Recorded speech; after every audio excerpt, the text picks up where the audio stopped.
দুর্ঘটনায় মৃত্যু ঘিরে লিলুয়ায় উত্তেজনা। পথ দুর্ঘটনায় দুই বাইক আরোহীর মৃত্যুতে উত্তেজনা। লিলুয়ার বেনারস রোড খালিয়াপোলে দুর্ঘটনা। লরির ধাক্কায় দুই বাইক আরোহীর মৃত্যু আর তাকে ঘিরেই উত্তেজনা।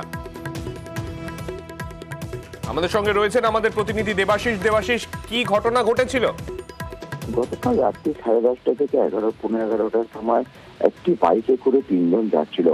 লিলুয়া দাসপাড়ার বিশ্বজিৎ দাস এবং বাবু শেখ, এই দুজন এবং আর তাদের এক সঙ্গী হঠাৎ করে খালিয়াপোলে সেখানে কিন্তু এই বাইক নিয়ন্ত্রণ হারায় এবং রাস্তায় উল্টে পড়ে যায়। সেই সময় যেহেতু লরি চলছিল, একটি লরি এখানে ধাক্কা মারে এবং ঘটনাস্থলেই বাবু শেখ এবং বিশ্বজিৎ দাস এই দুজনের মৃত্যু হয়। তাদের আরো এক সঙ্গী অল্প বিস্তর আহত হয়। এরপরেই ঘটনা কিন্তু এলাকা উত্তপ্ত হয়। তার কারণ এই খালিয়াপোল এলাকায় একাধিক অ্যাক্সিডেন্ট হচ্ছে প্রায় প্রতিদিন, কিন্তু পুলিশের বিরুদ্ধে অভিযোগ। বারবার পুলিশকে সেখানে বাম্পার বা পুলিশের নিরাপত্তা ব্যবস্থা বাড়ানোর দাবি জানালেও পুলিশ সেরকম ভাবে কিছু করে না। এরপর প্রায় ঘণ্টাখানেক পর পুলিশ সেখানে পৌঁছলে পুলিশকে ঘিরে ব্যাপক বিক্ষোভ হয়, রাস্তা অবরোধ হয়। এর জেরে বেনারস রোড হাওড়ার লিগুয়া থানার অন্তর্গত বেনারস রোড খালিয়াপোলে অবরোধের জেরে কার্যত রাস্তা যান চলাচল বন্ধ হয়ে যায় বেনারস রোডে।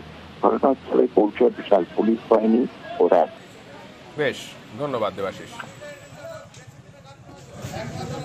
এনাদের দেখবেন পুনা বাজার আর হাই রোডের মোড়ে রাত্রিবেলা রোজের টাকা তুলতে আপনারা দেখতেই পাবেন।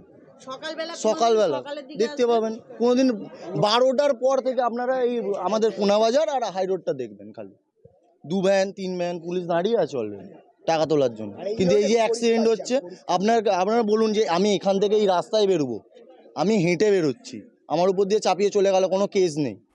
কেন নেই?